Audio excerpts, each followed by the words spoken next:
So out of the box or out of the wall, whatever you want to call it, we have, boom, a movie called 20. So you might be asking, have I seen this movie before? The answer is yes. I saw it when I was in Las Vegas, and there's a lot of Korean movies shown in Las Vegas. And I was like, you know what? Let me go watch 20. And I remember watching it. I died laughing. This movie was hysterical. The sexual antics. This is like, I would call it the super bad of South Korea. So let's just see if I liked it again and if it was worth rewatching.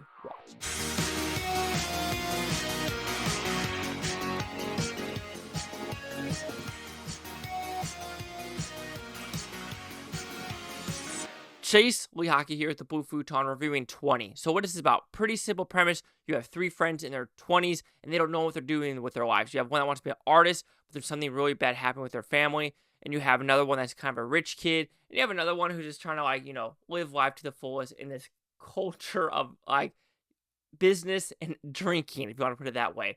And now, shenanigans ensues. They want to have sex before they get older. They don't know what to do with their lives. And they just want to have fun overall. Because, you know what? Maybe there's some love interest between another sister, the friend's sister. Things happening through in and throughout. So, after watching this again, this movie holds up.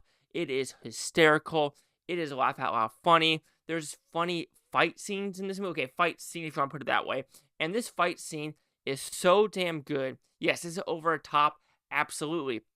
But the reason it is over the top to prove a point where if you think you could fight, just randomly fight in a random fight, it's going to be a lot harder than you think. It's not going to be pretty. It's not going to be some Keanu Reeves John Wick. It ain't going to be some Donnie Yen Hong Kong battle. It ain't going to be some John Woo shoot 'em up. It is going to be you just messing up, you being scared, you gain whatever you can, and just fight. And that fight scene at the very end is fucking freaking hysterical.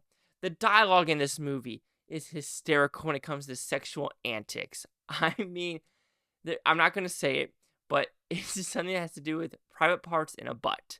And it is so freaking hysterical of what these guys think girls want to listen to. Freaking hysterical.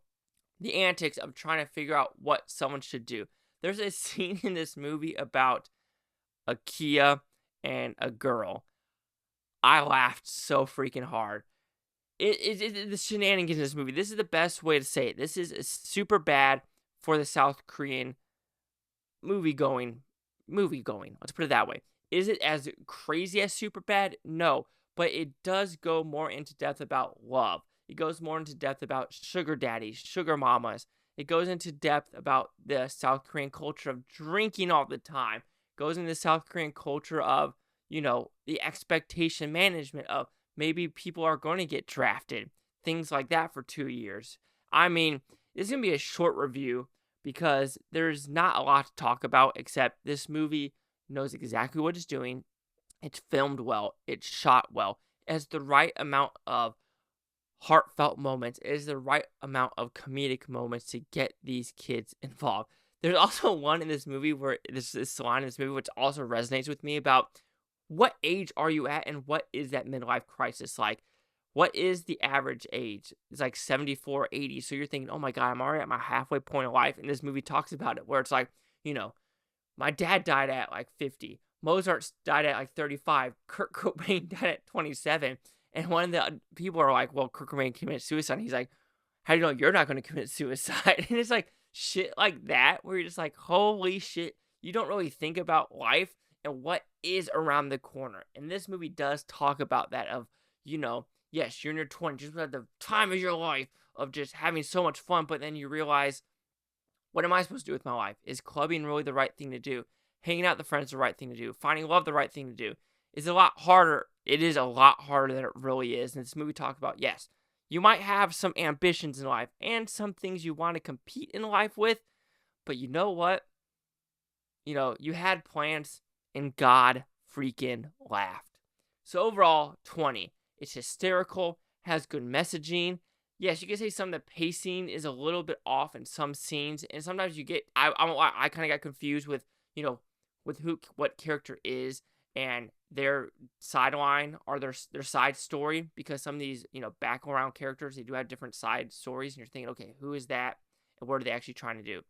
But the shenanigans ensues in this movie, it's down to earth, and I had a freaking blast with watching 20 again. I think this is actually my third time watching it. I made it, my brother watched it a couple years ago as well. So 20 will receive a 4.5 out of 5 with Futon, so it goes at 90%. So let's see the critics and review scores gave this one.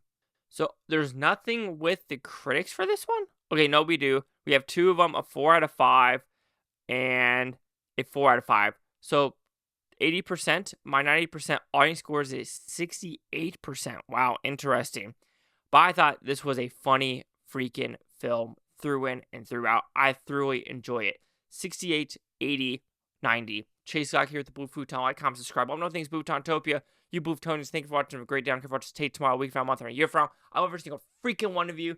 And seriously, life comes at you fast and hard. Just try to have fun with it. And yeah, that's all I could really. That's all the advice I have. That's all I got. I still haven't found love. I thought I found love, but I was too much of a bitch.